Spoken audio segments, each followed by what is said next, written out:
Rumor has it. Call out a name, or you gossiping, or you chatty patty. I'm gossiping. This is the Rumor Report. I mean, I guess we on the Breakfast Club. This is where the tea spills, right? Right. On the Breakfast Club.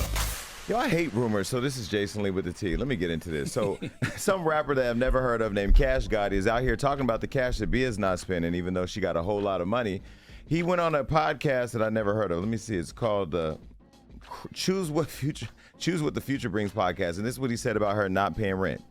Have y'all connected with Bia? No? That's a good question, man. What's up with Bia, man? Her and her man was staying at my man's crib, you know what I'm saying? In Hollywood, penthouse, cost $6,500 a month. Nobody knew this for your cups up was living with this. Nobody knew she was living with this. This stopped paying rent for like 2.5 months. My man's called me like, this my crib, not trying to leave, not trying to pay the rent, and he talking on gangster timing.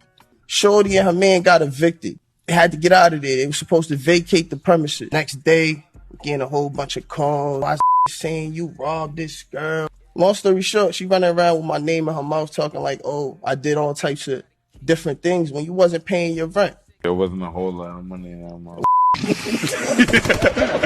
Now, earlier we talked about the TikToker who was making up stuff for clout, and, you know, people will do anything for clout, so I don't really know if this guy Cash Gotti is getting it wrong, but I reached out to Bia because I had to get straight to the T. I'm like, okay, there's no way in L.A. you found a penthouse for $6,500, and then there's no way if you found one for $6,500 you're not paying your rent. She said the story's fake. The records or public records are free and you can go find them. She said that she was staying with her boyfriend and boyfriend was living in the place. And if he didn't pay the rent, he's just now bringing it to the streets so that way he can get clout. But that is not real. And it sounds like something that happened years ago. I mean, like it. Bia is getting money. I mean, I will say I've run into her many first-class flights. She stays booked up and she's in the studio recording new music. I don't know. This just seems suspect to me. Well, listen, we at some point in life, we've all been in a position where we couldn't pay rent. Okay. Absolutely. Right. Yeah, I've dated lots of homeless sexuals who had no place to stay, but the sex was good. Homeless sexuals. Okay. All right, Jay Prince is also in the news. Now, look, I'm going to tread really lightly with this because I don't want no problem with the mob ties. So Jay Prince has addressed the rumors that his son, Jay Prince Jr., abandoned Takeoff's lifeless body after the Migos rapper was shot in Houston last November. Now, we all saw the videos, and this was a really sad thing for the culture, but this is what he said on the Giving Him the Business podcast. I believe it was Junior. They said he walked by. What is that all about? You know, one of the biggest lies that was told, he walked by, you know, Takeoff body as if he was heartless and didn't care.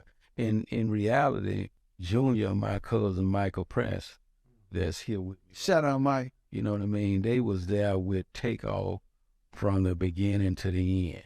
Even when they walked by, the walk by part, it took 3 seconds of an hour in some situation when Mike and Junior was walking by. He actually went in the restroom to wash blood off his hand where he had reached up under Takeoff. He had to pick him up and his fingers went in it. You know, why blood went on. So he was only going to the restroom to wash the blood off his hand. That was Chris Gotti's podcast, by the way. I didn't know Chris Gotti had a podcast. Podcasts really are like air. They're everywhere. Everywhere. Everybody has a podcast now, yeah. But go ahead. No, I mean, they're getting straight to it, though. It's good to hear from Jay Prince, but I just don't understand why. I mean, I know the no-snitch culture, but, I mean, this was done in front of lots of people. Why nobody say anything is just crazy. That is true, too. And it will never cease to amaze me how folks will come up with a whole narrative based off a clip that's only a few seconds long. Like, they came up with a whole narrative about, you know, what happened in that situation and how Jay Prince Jr. felt based off a few seconds clip. Yeah. You know? And it's sad that things like that have to be explained. Because I know if I was, you know, Takeoff's family, I wouldn't want to hear that story explained in that detail. Like, you know, had to wash the blood off his hands, his fingers went in his head. Nah, come on. But man. like Jason said, you know, it's crazy this no snitching thing that we have and we talk about. There was so many people out there and they still haven't got to the bottom of this. They're still doing investigations. The police are still saying people are not talking, people are not coming forward.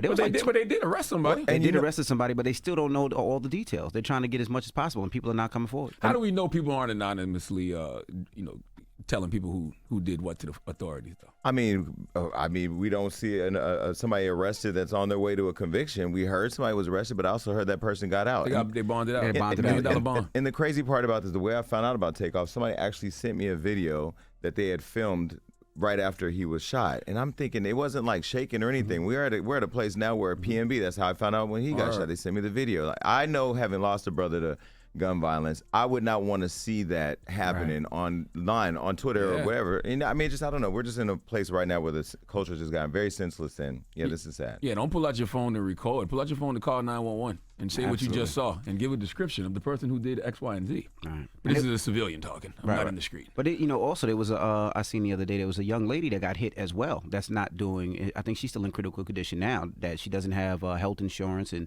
she had I think a GoFundMe up at one time trying to raise money that she was still in the hospital. A lady that that same was there. situation? Yeah. Oh wow.